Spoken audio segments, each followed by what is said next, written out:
Shadeus Glavor from Define, and this is our second TA run, and also this one will be a full run, and also the next one. And now we're gonna do forward, and the first part is of course just the same as we did on TA up. You just shadow refugee past all these hounds and husks till you reach the worms, and as usual I will trimmer. When you get that red circle around him, then you know he's gonna knock you guys back, so that's when it's good to just use a interrupt. And again, me and Kreml will go on the first one to both right and the first one to the left, while Menno and Wolf take those who are further down. As soon as 5 of these are killed, you don't have to kill the last one, the boss will spawn, and you can just put up time warp and just start hitting him, and the Mesmer then takes aggro from the small worms, so you don't get those small circles where you stand and fight. So anyway, since this plays take place during the night, we have night sigils on our weapons, except from when we stack, and we're stacking Bloodlust and using Signet of Fury all the time, so we will have a more frequent crit chance. And I actually forgot to swap out my Signet of Might from the last run. The reason why I swapped to Signet of Might in the first place is because you can't crit on the last boss, so might as well run with Might instead. I just forgot to swap it back now, but I will swap to Fury after these mobs here. And on these mobs you just want to stick together, because they can do a lot of damage, they will lock you in place, so it's better to just be all 5 together, so you can kill them off fast enough for anyone to get seriously hurt. And yeah, with the Signet of Fury, and if you stack Bloodlust and have, for example, a Signet of Force on your main weapon and Undead Slaying, if you're in Aura, a Undead Slaying, you would land on 94% crit chance, and that should be enough. Else we have the same traits as we always have: 30, 0, 0, 10, 30, where Menno runs with Empower Allies and me, Kreml, Empowered. So yeah, that was a quick walkthrough what we are using, and Kreml and Menno each have a banner, Strength and Discipline, so what I do is just run with Shake It Off, because it's a lot of condition in this dungeon, so it can help you from time to time, since we're gonna have enough damage and enough vulnerability stacking, so I don't need any on my marks. So yeah, Shake It Off, just a little cover for not using a Guardian. And now we reach this room here, where you have to fight these archers that are locked inside the bubbles, and you can't run straight through unless you use block, as Menno did there. He's using sword in his offhand. If you're not blocking through these, you just have to go through the portal all the time till you reach a archer that has not been killed yet.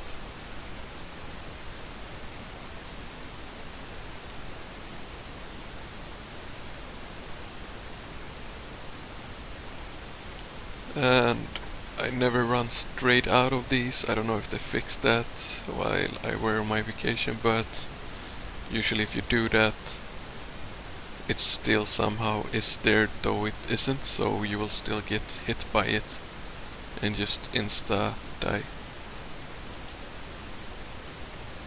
For this part we're using Shadow Refuge once again, and just run straight past these as well. It should last long enough. Else if you're gonna run that without any Shadow Refuge, just make sure you have a lot of condition removal, and that should be fine as well. At this part we move on the right side. You want to watch out if they have a hammer mob. He will charge you pretty quick and just knock you. Yeah, you saw he charged me just behind my back there. Luckily I didn't get hit. And once again a part where you might want to have a guardian to clear off all these flowers, but yeah, it's actually just this part that where you actually just need something for the flowers, but since there are so many out, you can just rally if you go down, and as long as you stay in a group, the rest of the group can just rest you as well. And this is a good time to stack up either bloodlust or accuracy, perception, whatever you are running.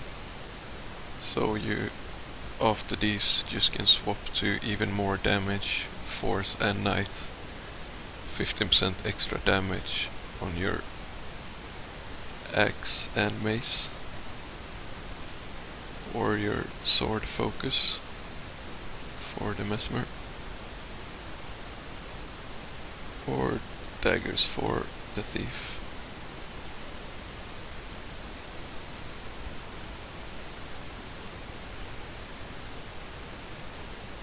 So getting to the last part here, and two ways to do this depending on what setup you have. If you have a guardian, we would just run straight into the left room, you can see here, and just pull everything and let the guardian tank them while the rest kill them off really quick. If you don't have a guardian, that might be a bit harder, since everyone here is full circle, and then we just line of sight them just around the corner there where the rest of the guys stopped. So when you pull these mobs around,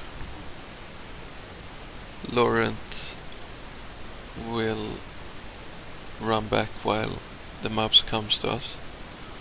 Fortunately I only got 2 with me there, but it will still make it easier for us to run in and kill the rest, since they all do a lot of damage, and especially the boss, you just want to get rid of the silver mobs as fast as you can.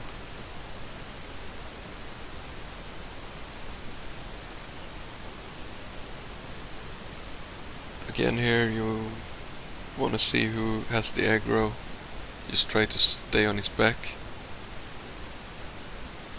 and if you got aggro yourself, just try to dodge back,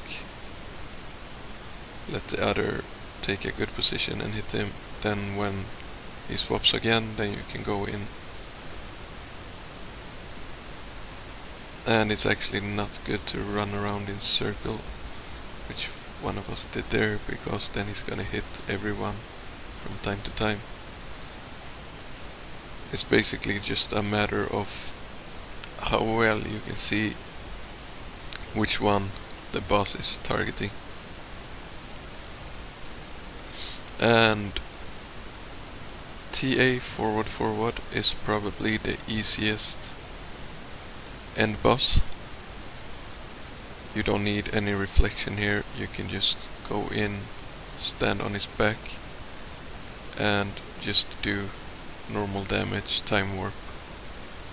Only thing he will spawn is the veteran spooky trees, but they don't really do that much damage and they will just be cleaved.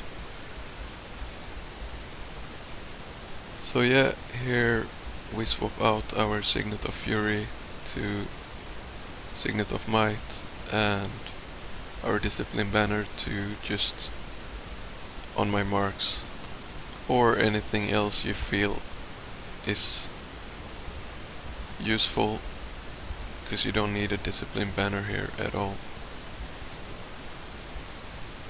So yeah, finishing him off, and that's about it for this run, and I see you on TA forward up, which probably has the harder end boss, but we have a good tactic for that as well, so just keep your eyes open, and I see you then.